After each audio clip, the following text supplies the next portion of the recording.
the least PowerPoint. I take the backup of that. Okay. So if that's fine. You keep it in case he is not able to do that. You can. okay. Start it. Yeah. Sure. Unfortunately, there was some glitch in the system. No problem. Start and time.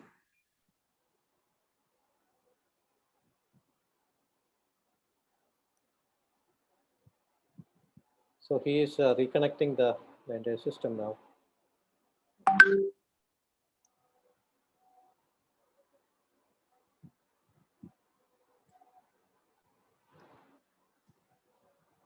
Sharon, are you there? Sharon? Yes, sir. Okay.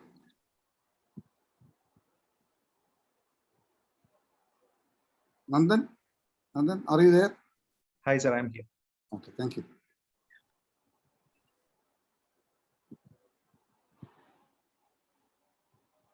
Sumar, once Lee joins, then we can start the program.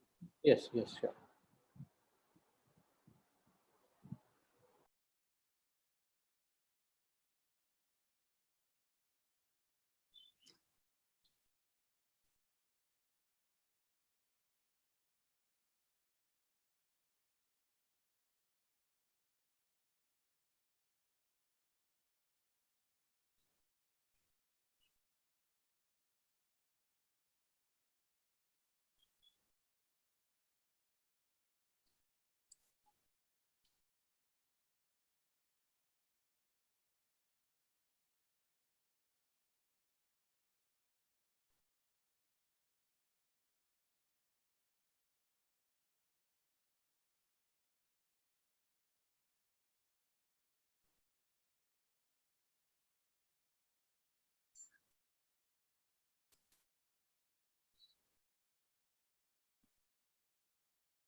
Sumar, can you able to get him or phone? Yeah. I'm trying to reach out to him. It seems like there is some challenge in his system. Previously, it was working perfectly fine, except that sharing is not working. So let me check that.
Yeah, Lee is able to join back.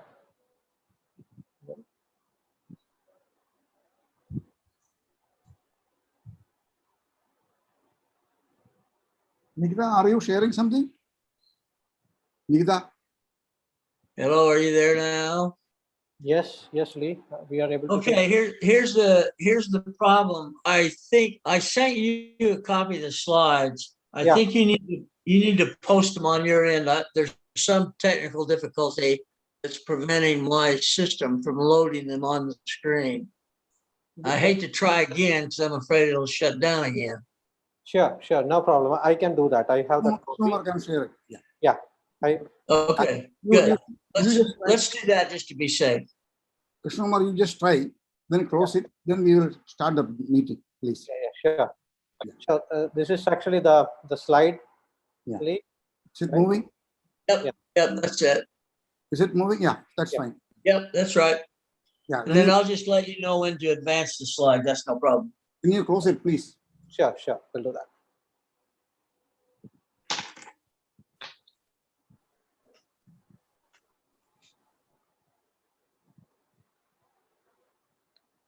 Okay, I think Harindral, we can start, right? Please. Amina, please start it. Yes, sir. Can we start? Yeah. Please.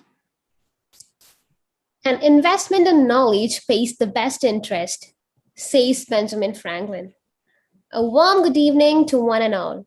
I am Nina, deem it as my esteemed privilege to welcome you all today on the 65th talk of the Inter-Society Weekly Webinar Series, jointly organized by IEEE Kerala Section, the Institution of Engineers Kerala State Centre, Internet Society Trivandrum Chapter, Computer Society of India Trivandrum Chapter, Project Management Institute Kerala Chapter, Vakamaulavi Foundation Trust Trivandrum, IEEE MDS Kerala Chapter, and IEEE Life Member Affinity Group Kerala Chapter. We have successfully coordinated 64 talk series with enormous speakers, and the response we've been receiving is overwhelming. With 300 registrations from 15 countries spread across the continents, today's talk is no exception. The evolution of artificial intelligence has made it possible for any project manager willing to invest the time to understand the potential of this actionable information and to develop the confidence in the power of this AI to become an extraordinary soothsayer. Can AI empower everyday project managers to be able to defeat the nemesis of project uncertainty? The answer is yes. Today, on our 65th talk, we are extremely delighted to have with us Dr. Lee R. Lampert, the PMP guru and founder of Project Management Professional Certification, sharing his insights on artificial intelligence creates actionable information. Are you ready to use it? Before we begin, I'd like to kindly bring your attention to the feedback link that will be provided during the session. Kindly fill the form and let us know your opinion, and please don't hesitate to mention if there is any requirement for the certificate of attendance. You may also raise your queries regarding the session in the chat box, which will be read out at the end of the discussion. Now, moving on to the session formally, I invite Ms. Sharon Susan Jacob, IEEE MBS volunteer, to welcome the virtual gathering. Sharon, please. Thank you, Amina. Am I audible? Yes, Sharon, you're audible. Okay, thank you. Good evening, ladies and gentlemen. Today, I'm indeed very glad to welcome most esteemed dignitaries around the world to this virtual platform. I welcome all the international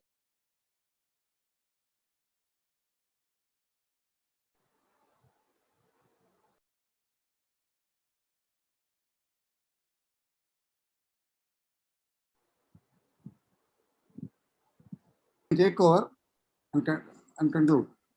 Amina. Amina, Yes, sir. you can take over and pass on to give a welcome and pass on to Krishna Kumar for the introduction, please. Now I invite Dr. T.I. Krishna Kumar, representing Project Management Institute, to introduce our illustrious speaker. Sir, please. Thank you, and hope I'm audible too, right? Yes, you're audible. Yeah. So good morning, good afternoon, and good evening from people attending from different geographies.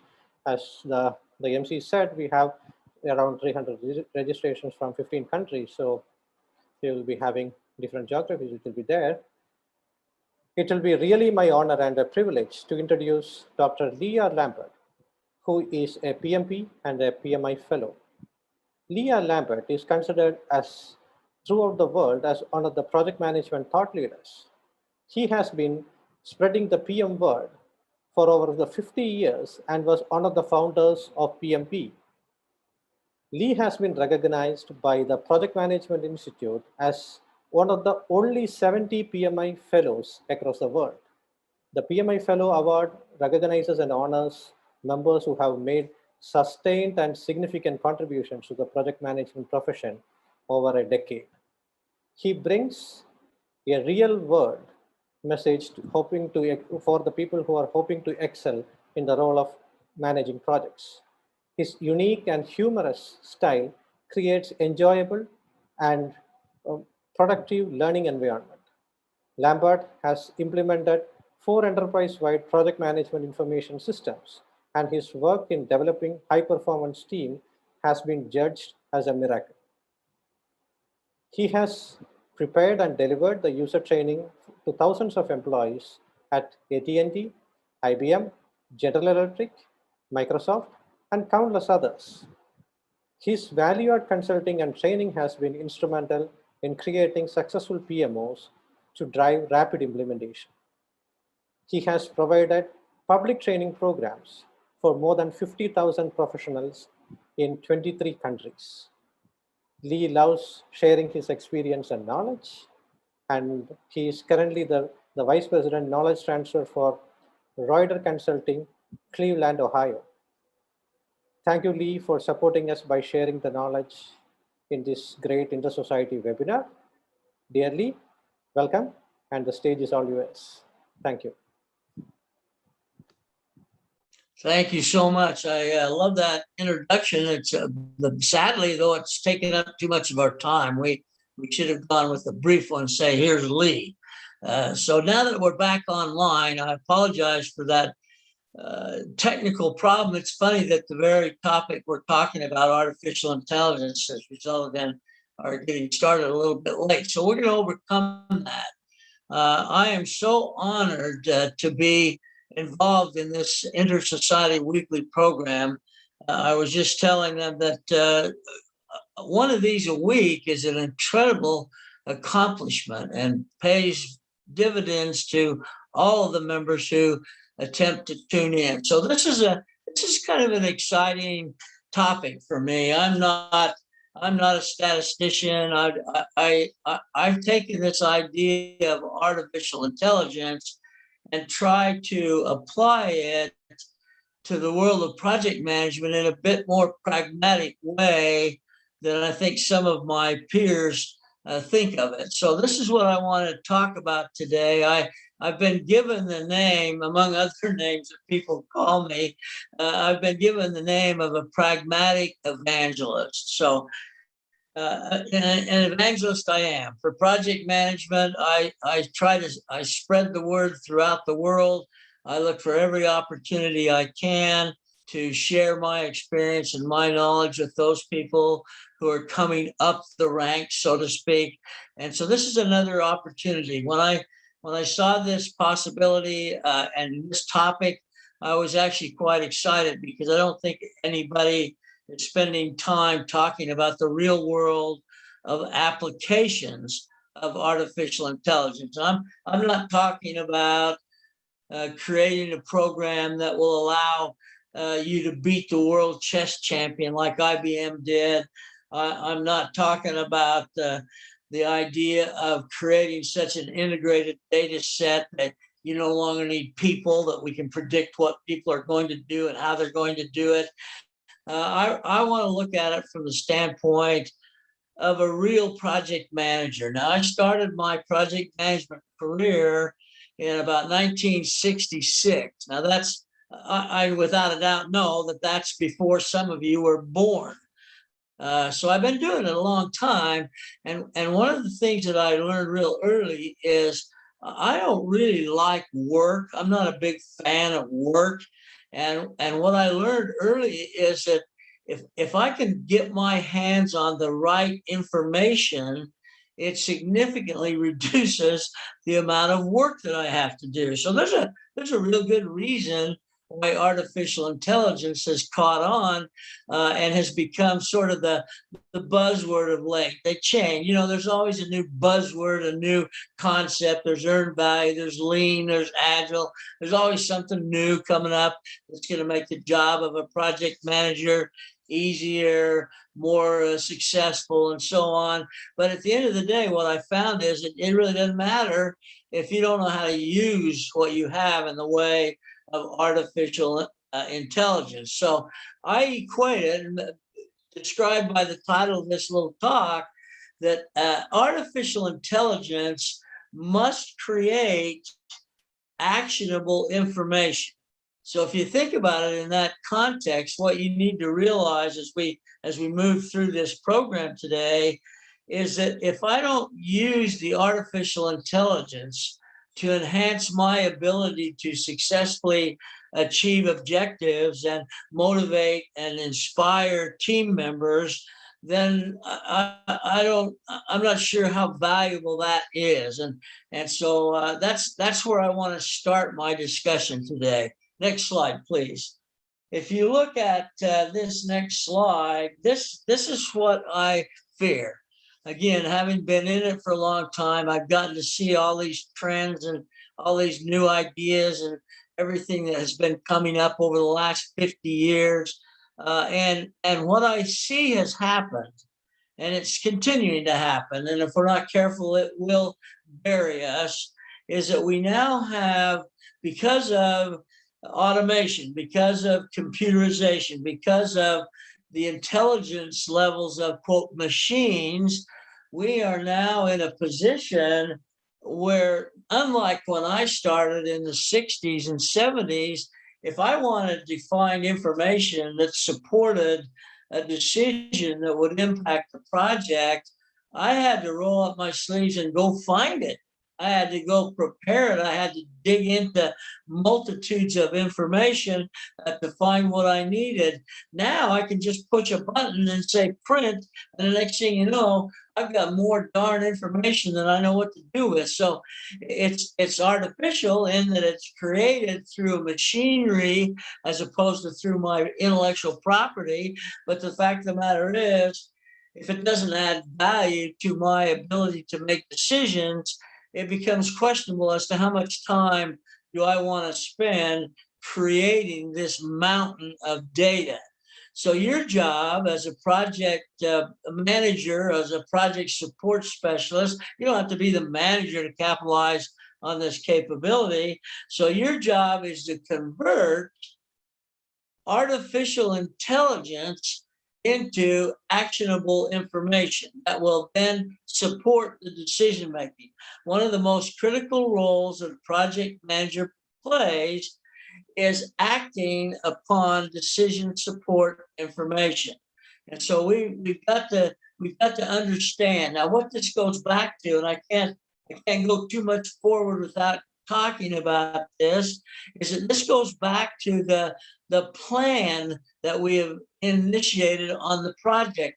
Here's the first place that artificial intelligence begins to create a basis for which you can develop more meaningful, more realistic plans as we move forward. So let's look at one item in that regard, is that we can capture data from prior projects that give us an indication of what went right, what went wrong. And as we plan similar projects, we can then incorporate that knowledge into the planning process. And this can be extrapolated to even represent productivity numbers for individual contributors. Because one of the big problems we have in creating a realistic, I'm not going to say accurate, because if it's accurate, it wouldn't be an estimate, creating realistic estimates of how long things will take to get done. Well, in order to do that, we have to make resource assumptions.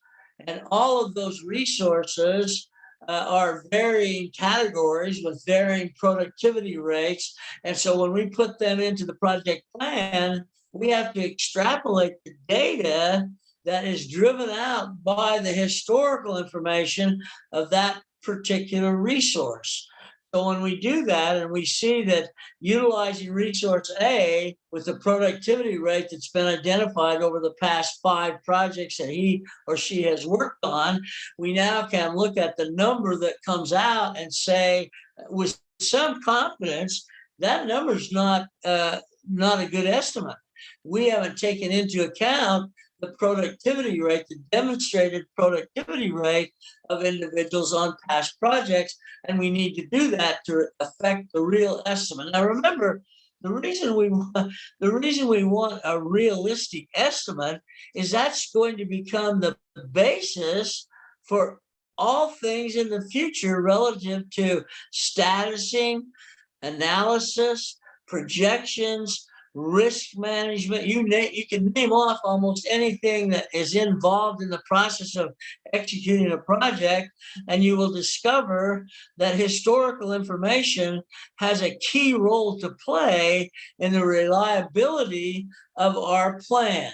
So we look at that from that perspective, and if we can incorporate learned behavior based on past projects, not arbitrarily, not we think this is it, we maybe this is it. Now with artificial intelligence, we can nail it down. We can say, you know, you can tell me it takes 8 hours to do task A, but if I look back at how many task A's you've done in the past, and the average time it's taken is 12 hours, then why would I ever put 8 hours into the plan?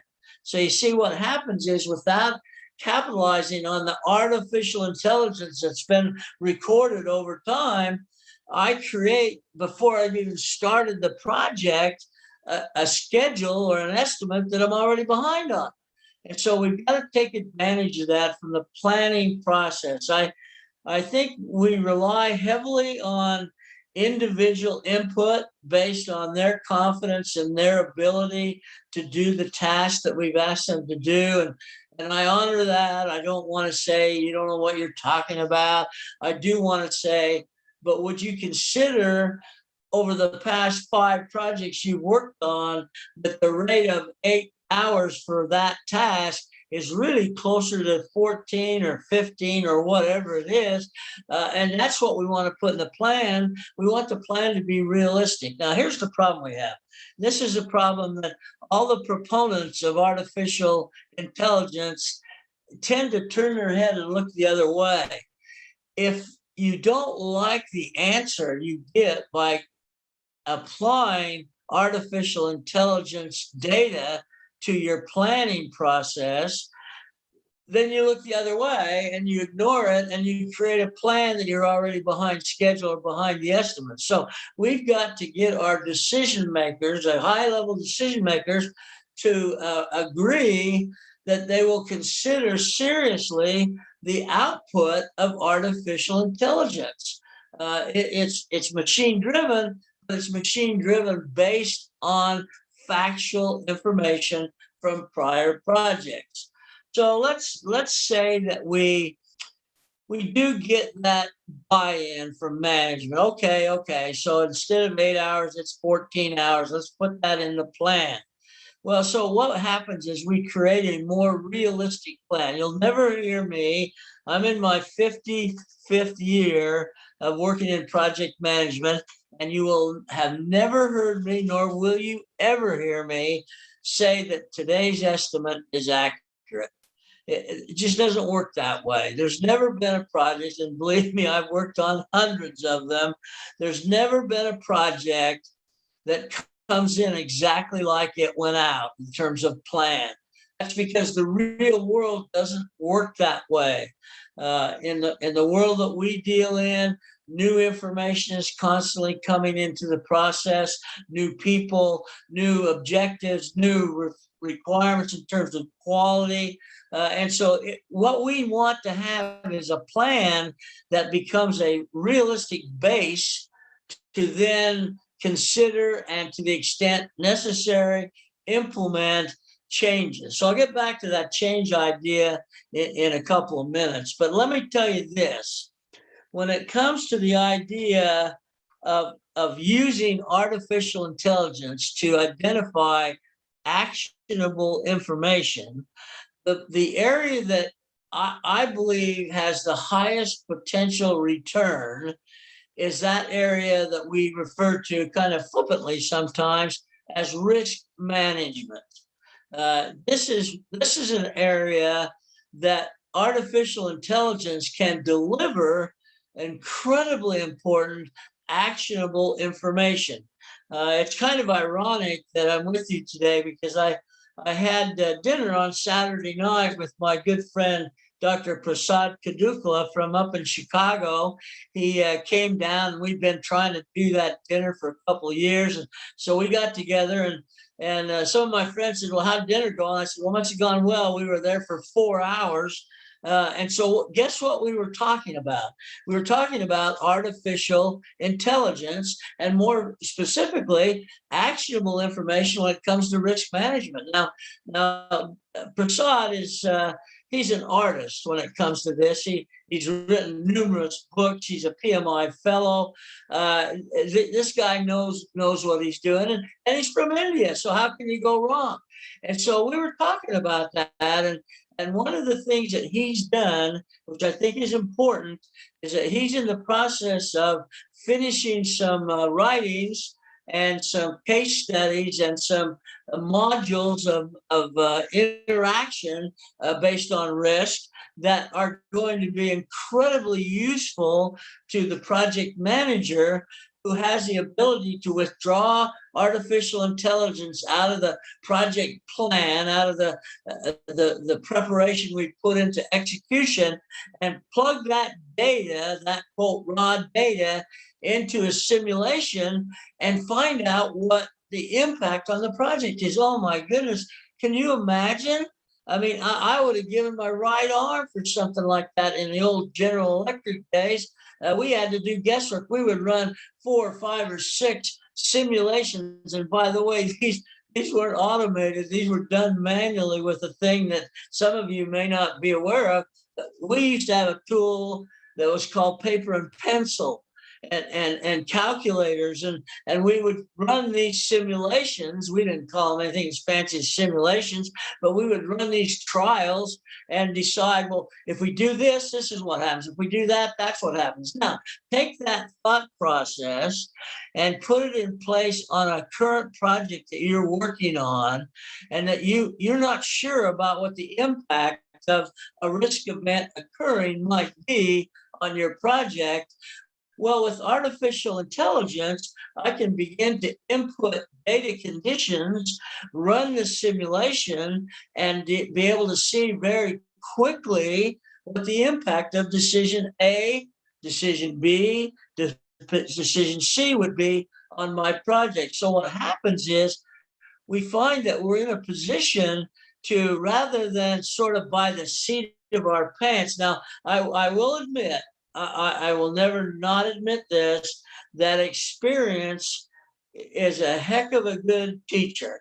And so even if the simulation seems to be all that we hoped it would be, there still may be times when your experience says, yeah, you know, I understand what the simulation's telling me, but I've done enough of these projects that I know that this is what's really going to happen. So I want to make sure you recognize, and I don't think all the, I'm going to call them cultists, the data cultists that believe that you can run the world without leaving your computer screen, that I want to make sure we understand that at the end of the day, your real world hands-on experience will override simulations. Now, hopefully we can combine the two to reach a decision that's most beneficial for the project and the organization. But we're not doing simulation for the sake of doing simulation. we're doing it for the sake of identifying decision support information. And as Prasad and I talked on Saturday night, we both became a bit excited about the potential. Now, he's not nearly as old as I am, but he's got plenty of experience in project management. He and I have taught courses around the world for the past 20 years. So we've run into every potential situation and learned greatly from that. So keep that in mind as you look at your computer capacity, and understand that you have to create a reasonable plan in order to take advantage of these simulations. A bad plan creates bad information. So we're all smart enough to know that. We are also all smart enough to know that good planning takes time. So we've got to devote enough time front end to make that happen. So let me give you, and somebody, by the way, during the pandemic, I capitalized on the pandemic and began to do a multitude of Zoom meeting webinars. In fact, I did a total of 31 one-hour webinars for various PMI contingencies in India, and about another 30 from other locations around the world. And so I know people are up to speed on the idea, but I want to caution you. I really do, because just because it looks easy doesn't make it accurate, doesn't make it realistic. So some of you have heard this story, but I cannot refuse to tell it because it says it all. When I went to work for the Pacific Northwest National Laboratory in the state of Washington here in the U.S., they stole me away from GE. They enticed me, they bribed me, however you want to say it, to come to the National Laboratory to implement project management. Now, that had never been done in a national laboratory setting. So I looked at it as an opportunity. Little did they know I probably would have come for free, but I took that role on. So I got there late in August of 1977. And as I got there and started my new position, this national lab, it wasn't a big lab. I think their budget at the time in 77 was $300 or $400 million a year, doing technical research, nuclear oriented in many cases. And so when I got there, they said, in addition to implementing project management, as if that wasn't enough, they said, we also want you to be the liaison between the laboratory and the Department of Energy Control Office, which was downtown. We're out on the site of the reactors and the various components that we needed to do our work. But we want you to deliver the report down to the main office every month. So I wasn't too excited about it. I wasn't in the deal, but what am I going to do? So I said, okay, that's fine. So as we get towards the end of the month, when the report's due out, I called my admin and I said, listen, we need to go down to the control office and deliver the monthly report. Would you pull that together for me? And we'll take that down to the National Laboratory Control Office tomorrow. He said, okay, that's fine. So first thing in the morning, here he comes in my office. Now, you'll get this in 1977, but he comes into my office with the report, and it's on a hand truck. If you've ever moved furniture, you know what a hand truck is. So it's on a hand truck, and it's about 5 feet tall. And he rolls this into my office, and I looked at him and with a puzzled look on my face to be sure. And I said, what in the world is that? And he said, that's the monthly report, Lee. He said, we've been delivering this report for the past 3 months, and the DOE control officer absolutely loves it. Absolutely loves it. And so I said, okay, but that's ridiculous. This is a $300-400 million lab. That 5 foot tall report, that's $1 billion report, not $100 million report. And I said, but I'm committed. So we headed for the downtown control office. Okay. So I get there, we roll that baby into the control office. I hadn't met the guy named Frank Pennington's his name. Nice guy, good old boy, drives a pickup truck, has a gun rack in the back and fishing poles, and he's a good old boy. Okay, so we did our introductions and the niceties that you do when you haven't met somebody that's important like that. And then once we got done with that, I drew his attention to the report, and I said, Frank, what is that?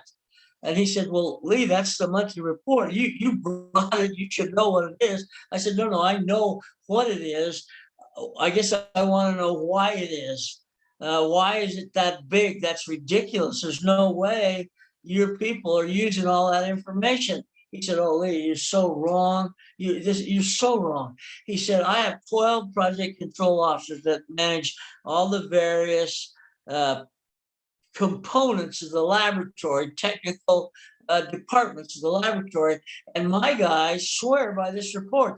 They've told me several times that without this report, they don't believe they'd be able to do their job very effectively. So no, we're using it. And in fact, I said, now that you've mentioned it, we're really actually thinking about asking for more.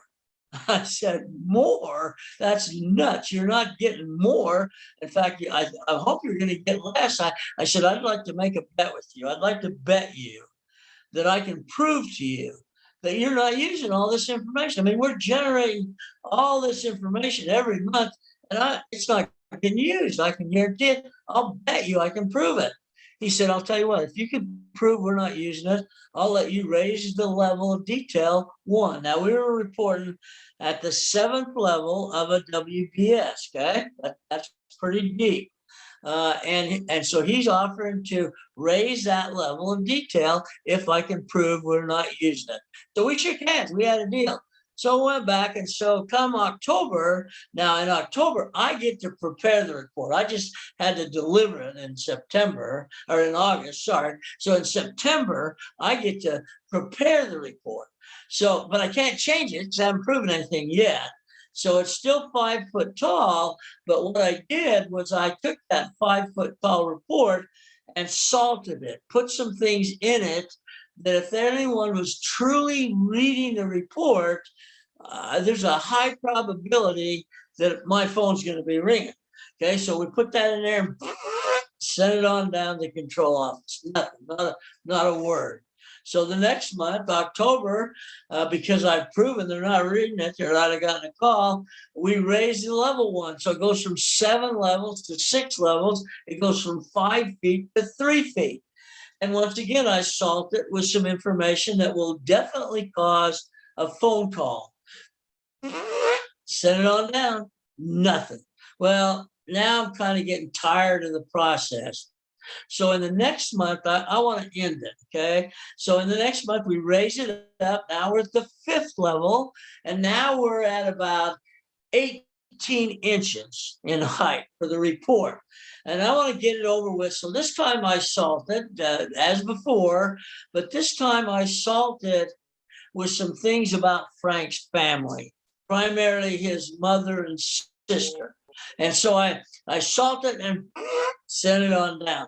It hadn't been downtown for more than 10, 15 minutes at the most, and my phone starts ringing. Now, in 1977, I'm sorry to say, we didn't have a caller ID, so you had to answer to find out who the heck it was.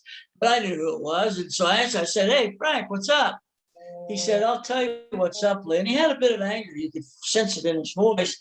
He said, I don't know. He said, "You're a new guy on the block, Lee." And he said, "I don't know what you think you're pulling here. I don't think you understand that you're not going to get away with this." I said, what do you mean I'm not going to get away with this? And he said, "Well, the report's been sitting on my desk for about 10 minutes.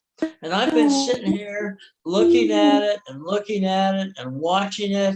And now I've got a question for you." He said, "Didn't this report used to be a lot thicker?" He still hadn't read it.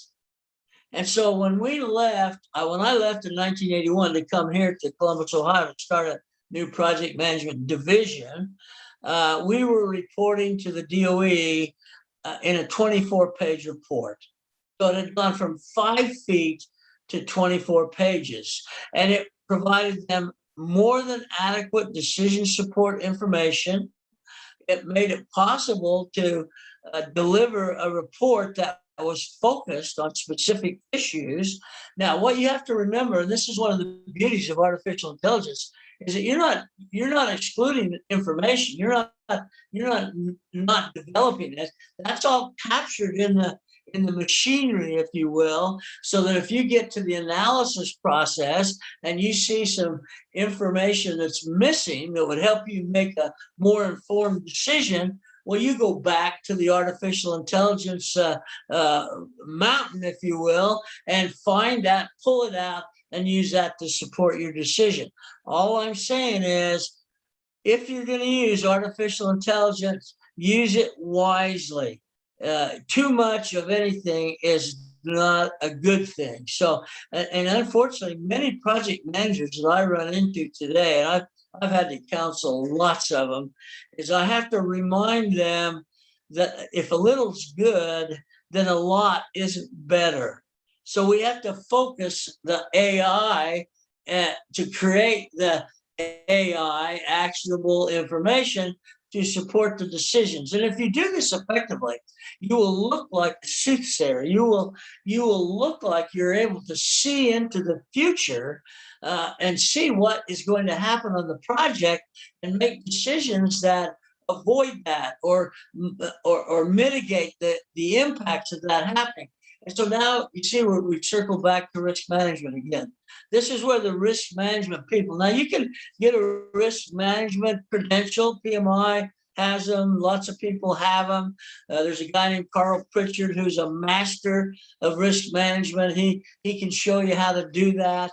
But the fact of the matter is, risk management is about avoiding impacts in the future, not avoiding impacts now. Now's already happened. So if we can look at it from that standpoint, then utilizing artificial intelligence creates the ability to do that. And we can apply the other factors. And one of the things in risk management that I use, again, I got a million sayings and they've proven to be pretty accurate. But one that I use all the time in analysis, in analyzing someone else's analysis, is that I point out to them, whatever has happened in the past will continue to happen in the future unless someone does something about it. And people, listen, you are the ones that have to do something about it. If you allow it to continue to happen and it has a negative effect, you gotta mitigate that. You've got to balance that. If it continues to happen and it's a good thing, I think we've converted that to something called positive risk, then we want to make sure that it continues to happen and we facilitate that process. So your role as a project manager, I think you need to understand you're not a data pusher. You're not a play with the numbers kind of person. What you are is a decision maker that bases your decisions on actionable information, which is now, because of artificial intelligence, is available more readily. It's available in a more timely way, and it provides you with what you need to make your decisions the most impactful on the process. Now, I've said a million times, if I had available to me the artificial intelligence that you have available to you, I would own the project management world. I would have looked like an incredible genius for some of the things I was able to do. But I didn't. It was a lot of manual manipulation, very delayed, very error-filled. Most of those issues have been resolved, and it appears from what I watched taking place around the world is that's going to get nothing but better, faster, and quote cheaper. There's tons of PPMs, project portfolio management capabilities out there. I've had a chance to work directly with one in Dublin, Ireland, from a company called Chorus Systems. And I'm not trying to sell you Chorus Systems. I just happen to have seen their product, and my gosh, it's a miracle for me. I mean, I would have loved to have available. So, and there's dozens of them out there. I see them on LinkedIn on advertisements all the time. So I think we really need to understand how this process all works. And if you do, then you intellectually have to engage. It doesn't do it for you. The artificial intelligence doesn't do it for you. It provides what you need to do it. Okay. So let's leave this slide. Give me the next slide, please. If there's questions at the end, we can certainly encourage you to ask those questions. Now, here's a bad example, because I think for every good example, we can probably dredge up a bad example. This one happens to be related to automated software that will create and incorporate management concepts to developing an integrated logic network critical path schedule. Okay? One of my biggest complaints as I go around the world looking at, asking people about their projects, is that there are far too few of projects that can show me a well-developed critical path schedule. Now just think for a second before I go on. If you don't have a critical path schedule, how are you going to know if a slippage in any one work package is going to be acceptable and not impact the delivery date or not impact the resource distribution curve? How are you going to know that? Well, you're not. You're not. And people who think they can create schedules that will add value using spreadsheets or using bar charts, wake up, people. One of the very first tools that ever was created for project management was the project schedule, the capability to create a critical path schedule. Now, remember, when I say critical path, the implication is there's no room for movement without some offsetting decision being made. Well, generally speaking, 20 to 30% at a high number of all the work packages on a project are on the critical path. That means the other 70 to 80% of the work packages have some flexibility in how they get done in terms of timing, resource allocation, even budgets. And so that's another reason to have a critical path schedule, not just for the critical path. So now that I've explained that, and you all know that, but you still don't do it for some reason, let's look at a software package that commands the market share in the United States for sure, and I suspect probably throughout the world. They have captured 60 to 70% of the market share for generating critical path schedules for projects, large or small, short or long. They are the market leader. So about well, it's about 10 years ago now. I'm surprised I remember. I was contacted by the CIO of Microsoft. Okay, now the CIO of Microsoft, that's a pretty heady position. So when he called, the first time he called, I didn't answer the phone because I didn't know who it was. I was busy. So he called again, and I answered the phone. And he said, "Listen," he said, "I've been trying to call." He said, "I need to talk to you about helping us get across the importance of critical path schedules on projects." I said, "Well, you know, I'm probably the right man for you. I certainly believe that, but I said I'm extremely busy. But you know, maybe I can give you a name or two of some." He said, "No, we want you. Your name has been given to us, and we want you." And I said, "Well, I'm not sure. Who is this, by the way?" I said, "Who am I talking to?" And he said, "Well, my name is so and so." And he said, I am the CIO for Microsoft." Well, that got my attention, believe me. And I said, "Okay, well, let's go back and discuss a little bit more." And he said, all I want you to do, I don't want you to train. This is not a training assignment. This is sort of a raise the enthusiasm level for Microsoft people responsible for executing critical path schedules. And we are implementing a new revised program to help them do that. So we want you to be sort of the, I'm going to use the term, cheerleader for the new process and get people excited and bought in. And I said, well, okay, how many people are we talking about? He said, we're going to invite 300 of Microsoft's finest project managers from throughout the world. And I said, wow, three, that's a lot of really important people. I said, I'm not sure I'm prepared for that. I said, I think I'm going to pass. And then he mentioned the money. And I said, well, we should continue our discussion a little longer. Well, ultimately, we did the deal. And so time came, I flew out to Tacoma, picked me up in a limo, took me to the Microsoft headquarters. And sure enough, there's about 300 people gathered together in this auditorium. And I started to make my presentation. The CIO was sitting down on the floor level to the side of me, listening in intently.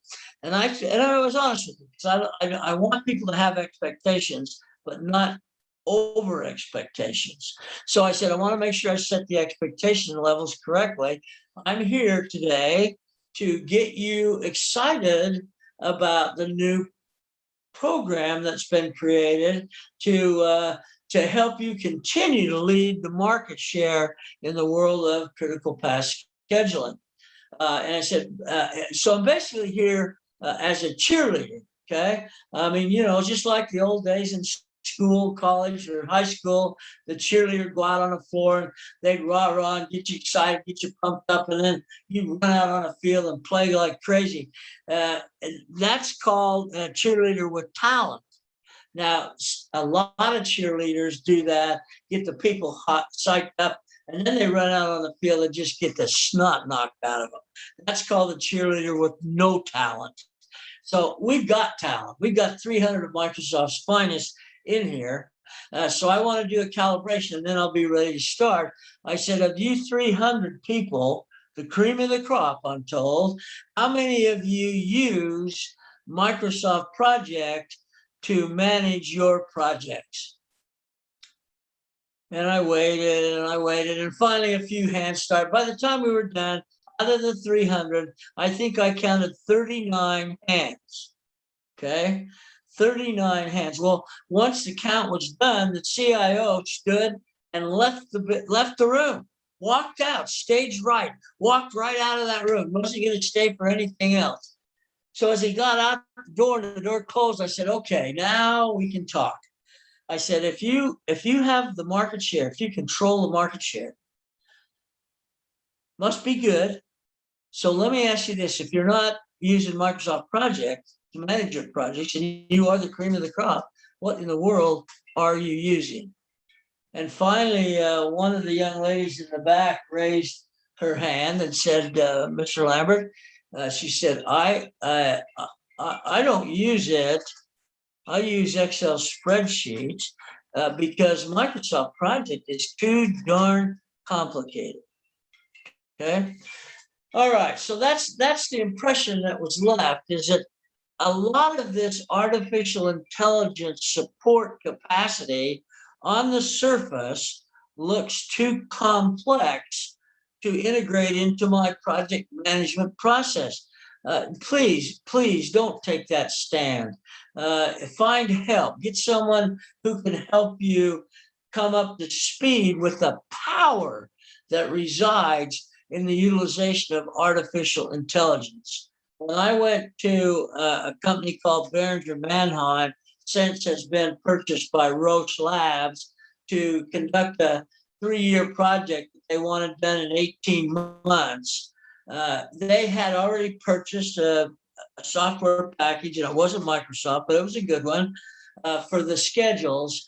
But I had to learn how to use it to shrink the schedule, to get 3 years work done in 18 months. And so the first hire I made, and this is a company changing project. The first hire I made was what they call the database administrator. What I call is somebody who knows how to make a integrated logic network critical path schedule sing and dance. And he was the key to being able to do that. We got the project done in 18 months. Him, I wrote it up as a miracle project and put it in the PEMNet. It was a real honor. Well, none of that would have been possible without artificial intelligence. And this was long before it became a buzzword. It was the idea that I could create meaningful decision support information using artificial means to create it. So keep that in mind as you look at what are some of the other tools and techniques that you have, some of the cost planning situations, the application of productivity rates, the application of cost rates, when the impact of when you take a subject matter expert, a SME, and suddenly instead of a SME, you end up with a SMO, which is a subject matter zero, that has an impact on your project. Not only on the time because of the experience capability, but it's going to have an impact on the cost. It may go down, could go up. You have to understand, without artificial intelligence, this is a very painful process applying these variables to a project plan. So you've got to arm yourself with the state-of-the-art capability, and that's artificial intelligence. But at the end of the day, you're the one that's going to look smart. You're going to make decisions, and you're going to make decisions. And I've had people ask me this: How did you know that? How did you know that was going to happen? Well, I didn't know, but the artificial intelligence converted to actionable information, said there's a high probability of that occurring. And so I made it look like I was a genius by identifying that. You too can be a genius, or at least like me, you look like one. I'm not a genius, but I look like one because I know how to utilize the capabilities that are inherent in project management. All right, next slide. I want to try to keep some time for some questions. I've seen some come in on the chat, but this is kind of a get to the real point here. And that is that if it was easy, I mean, come on, if it was easy, do you think they'd need geniuses that got high rates of salary and travel all over the world expounding the benefits of project management? No, if it was easy, they wouldn't call it work. Okay, so you've got to be willing to invest, intellectually invest in the idea of artificial intelligence, because when you properly invest, you will find that you are intimately collecting the kind of, I'm going to use a word that's probably the wrong word, the kind of data that machines, that automation can then manipulate and extrapolate and combine to create and produce and provide powerful levels of actionable information. So when you look at it, and I'm guilty of this. Now I'm going to be honest. I never try to leave the impression that I'm something I'm not. I am reluctant to dig. I mean, I'm 70, almost 75 years old. People, give me a break. I'm reluctant to spend inordinate amounts of time coming up to speed on some of the latest, greatest techniques, because I'm not out there using them. I'm not out there in the field. Now, I learn enough about all of these concepts to be what I call dangerous. I mean, I can have what looks like a relatively intelligent conversation, but when it comes to in detail application, I haven't dug into the details yet. But the fact of the matter is, I know they're there. I've seen people in organizations use them to the extent that projects are done 10 to 20 to 30% sooner utilizing AI than they would have without.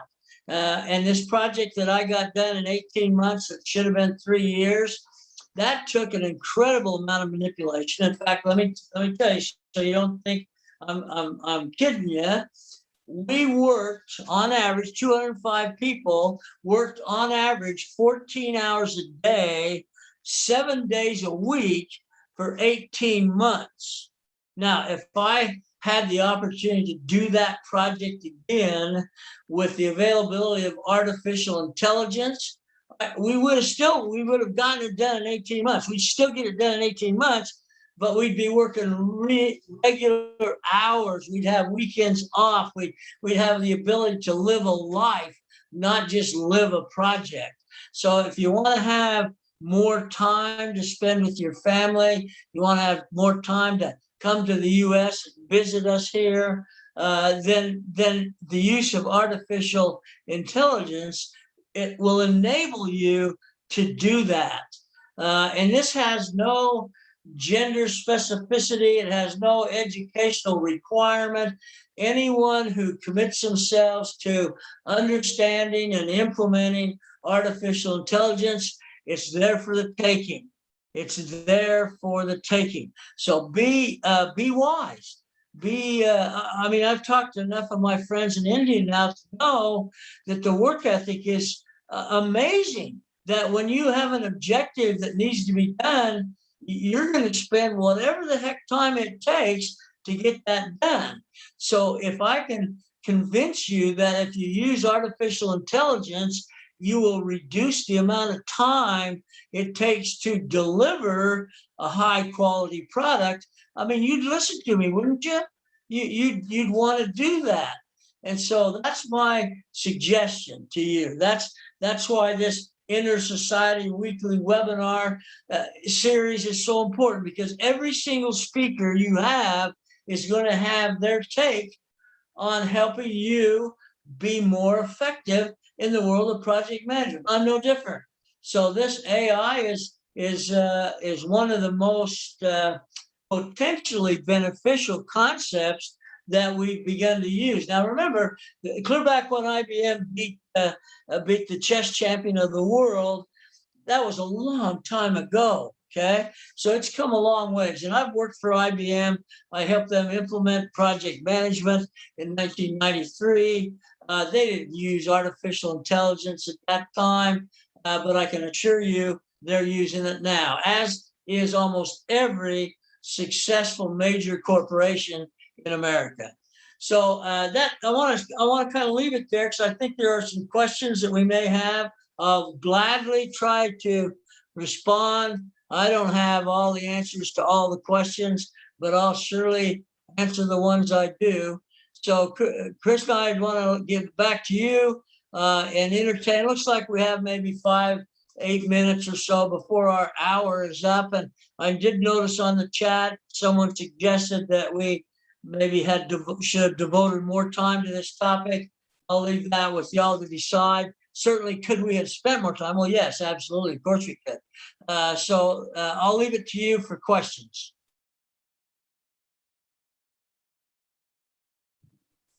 Thank you so much for that wonderful session, sir. It was great listening to you. We have received a query. Shall I read it out for you?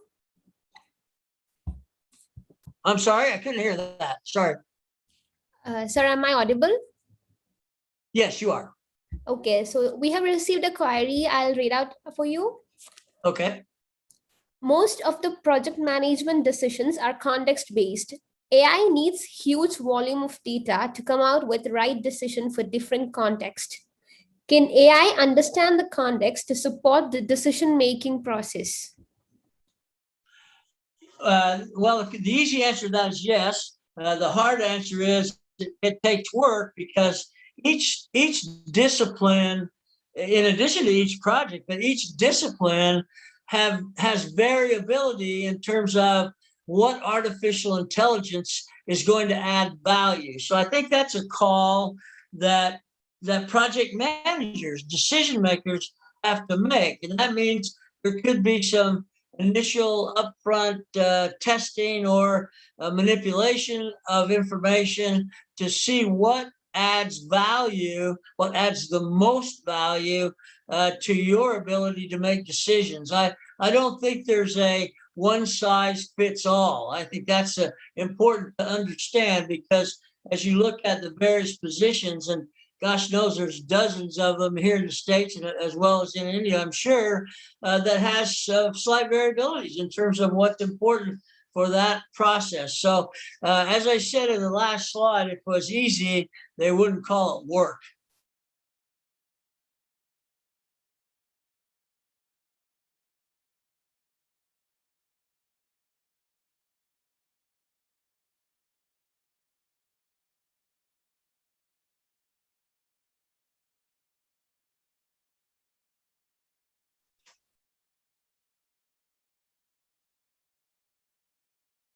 Are there any other questions you'd like to ask as we draw near to our time?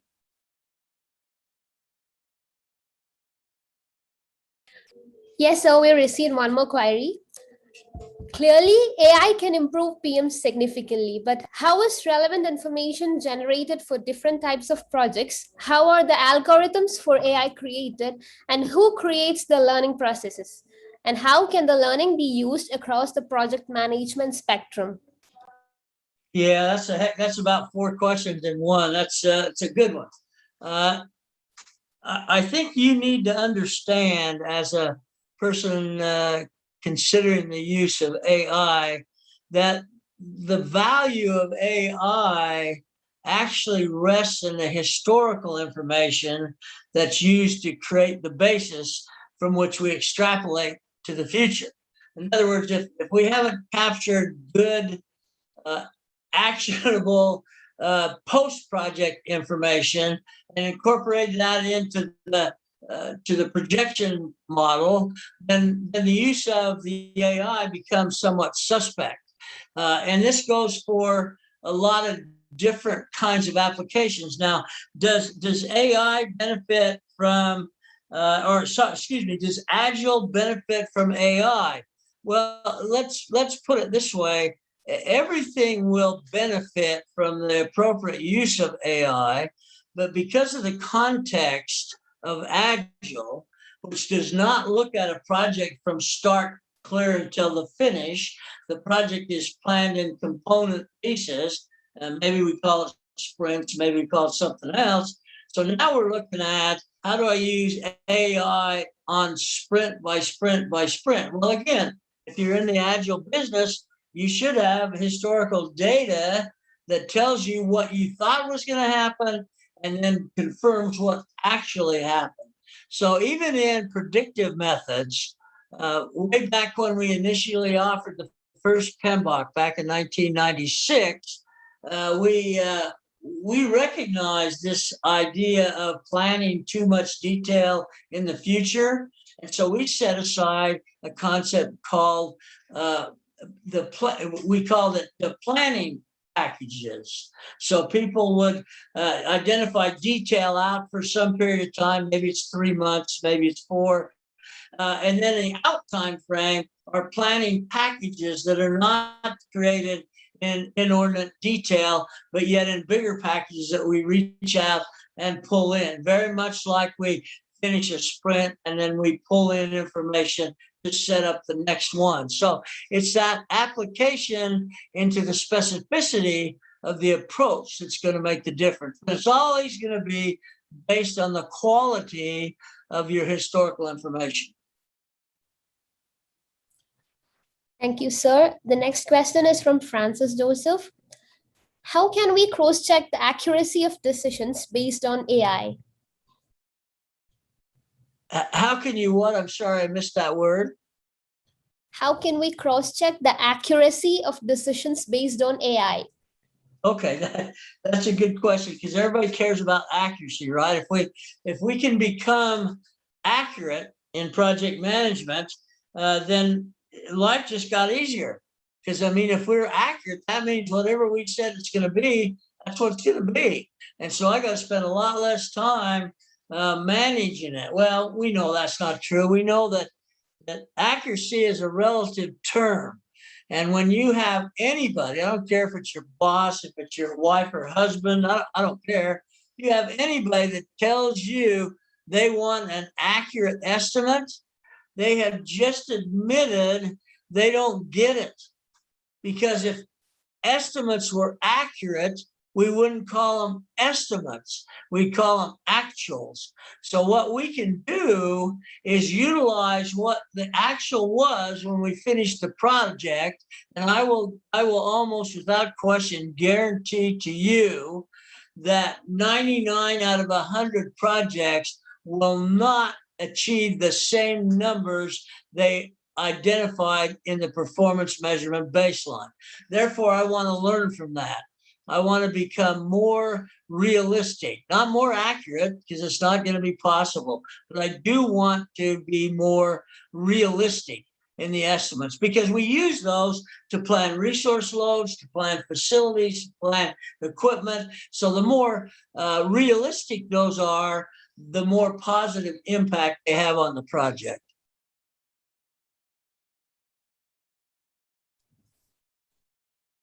So the next question is from Dr. Anand Panikar.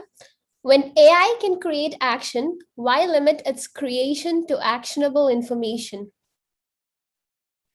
Well, I mean, I use that term. Here's my reference point.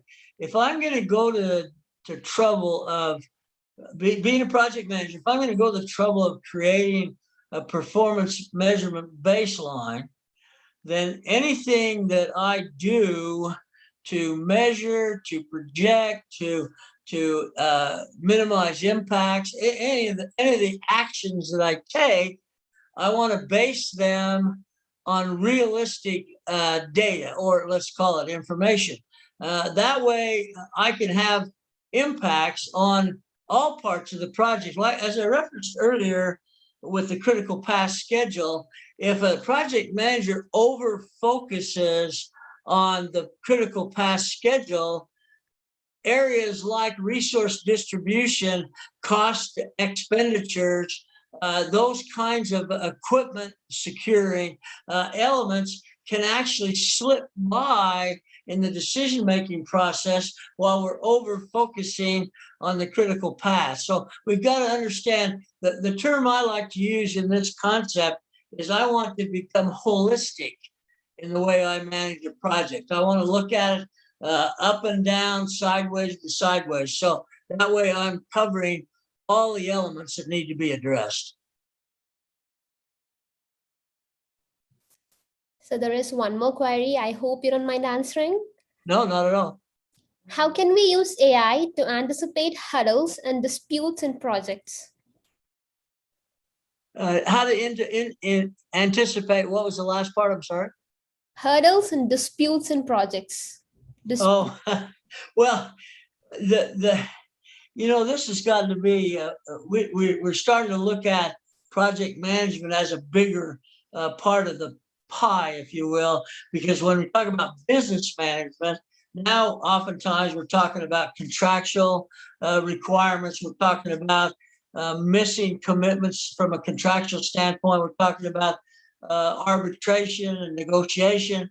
And the best way to have that impact for your project is to anticipate those contractual challenges before they occur. In other words, initiate dialogue based on projecting the past into the future. I have found that I'm able to negotiate much more beneficial results by getting involved early and softening the impact of disconnects between myself and the contract people. Now, I've learned a lot about this because my daughter is an attorney and she does arbitration and negotiation. And so I've learned a lot from her. I learned how it's so important to positively engage with those folks before the problem becomes so big that we lose sight of potential resolution. So I think it adds a lot of value.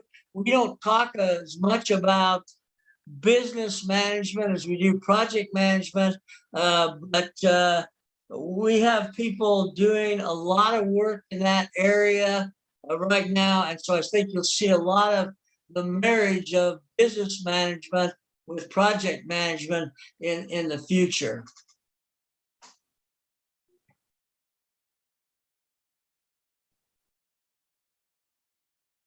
Thank you so much, sir. I believe that's the end of the question and answer session. Now I invite Professor Nandan S. of IEEE Kerala Section to deliver the vote of thanks. Sir, please. Yeah, thank you. A warm good day wishes to all ladies and gentlemen assembled here. With great pleasure, we have concluded the 65th talk of the Inter-Society weekly webinar series on the topic AI creates AI. Are you ready to use it? So it's been 65 weeks, means almost 1 year, 3 months since Harindra started this initiative of weekly webinar series in collaboration with a couple of professional organizations. So today's session on artificial intelligence creates actionable information. Are you ready to use it? Was very, very interesting. So let me come to my duty, which is to deliver the word of thanks. The speaker of the day, Dr. Lee Lampert, who is a PMI fellow and who is a founder of Project Management Professional PMP certification. So he's also the VP Knowledge Transfer of Reuther Consulting. So, in today's session, Dr. Lee explained the various aspects of project management, then data, its growth and significance, about project plan. And thanks for sharing some of your personal experiences as well. So, it was good to create, sparks in our mind regarding the potential impacts of AI on the various aspects of project management, and how to wisely use this AI in planning, risk management, so on and so forth. So it was really very, very interesting. So on behalf of all the partnering organizations, I would like to extend a very sincere thanks to Dr. Lee for spending your valuable time with us and for patiently answering all the questions. You shared a lot of information. Thank you so much, Dr. Lee, for spending your valuable time. Thank you so much. You're very welcome. Very welcome. Thank you. I also like to thank Harindra sir, who is the backbone of this initiative, for all the support he is extending towards the successful conduction of this weekly webinar series. Thank you, Harindra sir. I also like to thank Dr. Krishna Kumar, who is a constant support and who is a person who introduces today's speaker, such an experienced person. So thank you so much, Krishna Kumar sir, for your support. Thank you so much. I also thank Amina, Nikita, and all the technical volunteers who helped us to conduct this particular session wonderfully. So thank you so much, all the technical team and all the coordinators. Thank you all. Last but not the least, I would like to thank the participants here who actively participated, asking questions. I hope you enjoyed a lot. It was really interesting one. So thank you so much, all. Hope to see you for the next event. So once again, thank you. Thank you so much. Thank you, sir. As we have reached the end of today's section successfully, I'd like to announce the next session in our Inter-Society weekly webinar series. On next Wednesday, 14 July 2021, we'll have our 66th talk series with Professor Prakash Upendra, Professor in Mechanical Engineering, Sri Chitra Tirunal College of Engineering, with the topic Future Automobiles, Low Emission and Zero Emission Vehicles from 6 p.m. to 7 p.m. Attendees, kindly take a note on that and register for the session. Hope to see you all on next Wednesday. On behalf of the Inter-Society weekly webinar series team, thank you from the bottom of our hearts for joining with us today on the 65th talk. Goodbye, and this is Amina signing off. The meeting is officially closed.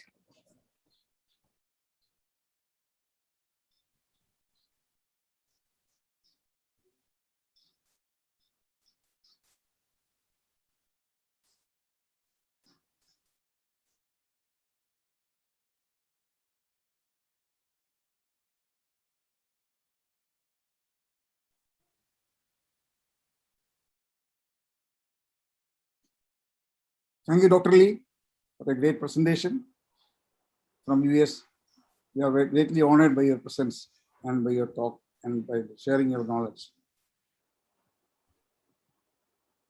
It was my honor. I'm glad to be here. I hope people got a lot of value out of it. Yes. Thank you, Nandan, for giving the great vote of thanks for our list of honor. You have done a great job in a short notice. Thank you very much. Thank you all. Thank you, Lee. And I'll be in touch with you with the other feedbacks and the details. Thank you so much. Very good. Look forward to it. Have a great rest of your evening. Thank you. See you again. Bye. Bye-bye. Thank you, the regular participants and the special participants this day also. Hope to see you next week for the next session. Another great talk.